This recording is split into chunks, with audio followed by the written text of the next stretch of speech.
ধারাবাহিকতায় আসন্ন ত্রয়োদশ জাতীয় সংসদ নির্বাচন উপলক্ষে যশোর ব্যাটালিয়ন তার দায়িত্বপূর্ণ এলাকায় বিশেষ করে 3টি জেলা যশোর, নড়াইল এবং গোপালগঞ্জ জেলায় 16টি উপজেলায় 11টি সংসদীয় আসনে 29 প্লাটুন বিজিবি মোতায়েনের মাধ্যমে নির্বাচন প্রক্রিয়া সুষ্ঠু এবং সম্পন্ন করার জন্য কার্যক্রম চলমান রেখেছে।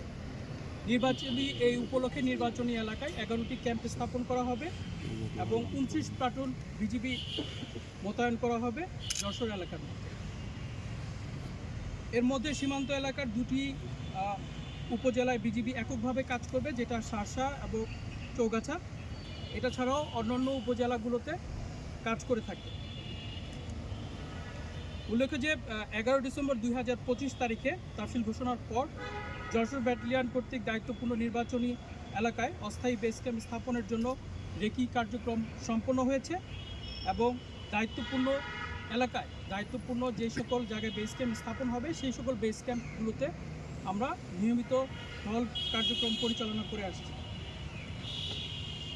মোতায়েনের পর থেকে 3টি জেলায় গুরুত্বপূর্ণ 70টি স্থানে আমরা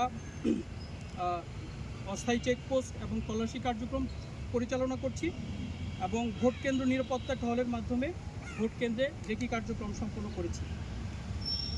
এছাড়াও নির্বাচনী দায়িত্বপূর্ণ এলাকায় সকল আইন শৃঙ্খলা বাহিনীর সাথে সমন্বয়ের মাধ্যমে দুষ্কৃতিকারীরা যাতে দেশের শান্তিপূর্ণ পরিবেশকে অস্থিতিশীল করতে না পারে সে লক্ষ্যে বিজিবি সর্বদা কাজ করে যাচ্ছে এবং সীমান্ত এলাকায় অবৈধ অস্ত্র উদ্ধার এবং নিয়মিত জনসচেতনমূলক কর্মকাণ্ডের মাধ্যমে স্থানীয় জনগণকে নির্বাচনে ভোট দেওয়ার অংশগ্রহণের জন্য উদ্বুদ্ধকরণ এবং জনসচেতনতা বৃদ্ধির কার্যক্রম পরিচালনা করছে।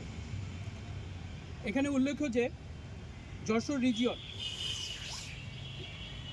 রিজিয়নে টোটাল 6টি ব্যাটালিয়ন রয়েছে,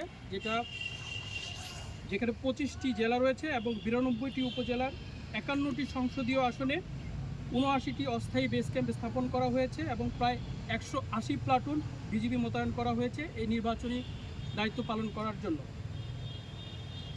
এবং এই দায়িত্ব পালনে বিজিবি এই 15টি জেলায় রেকি কার্যক্রম সম্পন্ন করেছে এবং জনগণকে সাথে নিয়ে এবং স্থানীয় জনগণ এবং স্থানীয় প্রশাসনকে সাথে নিয়ে নির্বাচন কার্যক্রম সুষ্ঠু এবং সম্পন্ন করার জন্য রেকি, তল্লাশি কার্যক্রম এবং জনসচেতনামূলক কর্মকাণ্ড অব্যাহত রেখেছে। আমরা আশা করি নির্বাচন পর্যন্ত, নির্বাচনকালীন সময় এবং নির্বাচন পরবর্তী সময়ে শান্তি শৃঙ্খলা রক্ষায় অন্যান্য বাহিনীর সাথে বিজিবি একসাথে কাজ করবে এবং নির্বাচন সুষ্ঠু এবং সম্পূর্ণভাবে করার জন্য নিরলসভাবে পরবর্তী কার্যক্রমগুলো সম্পন্ন করবে। নির্বাচনের পাশাপাশি এবারে আমি যশোর ব্যাটালিয়নের আমরা চোরাচালান আইনশৃঙ্খলা রক্ষাকারী বাহিনী হিসেবেও ছাড়াও যশোরে চোরাচালান বিরোধী অভিযানে আমাদের যে সকল কর্মকাণ্ড আমরা করেছিলাম সে ব্যাপারে আমি এখন আপনাদেরকে অবগত করব। যশোর ব্যাটালিয়নে আমরা গত 1 বছরের যদি আমরা সমীক্ষা আমরা দেখি, সেখানে আমরা প্রায় 105 জন আসামি আটক করতে সক্ষম হয়েছি এবং 82,45,64,000 টাকার চোরাচালান মালামাল আটক করতে সক্ষম হয়েছি।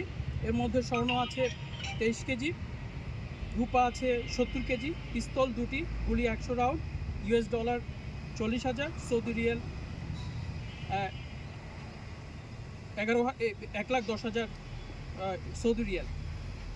এছাড়াও মাদকের বিরুদ্ধে আমরা 0 টলারেন্স নিয়েছি যশোর ব্যাটালিয়ন, যেটার প্রেক্ষিতে আমরা গত বছর 2,674 বোতল মদ, হেরোইন, ইয়াবা 4,000, ফেন্সিডিল 1,260, গাঁজা 360 কেজি প্রায়, বিভিন্ন প্রকার মেডিসিন এবং বিভিন্ন প্রকার ভারতীয় পণ্য আমরা আটক করতে সক্ষম হয়েছি।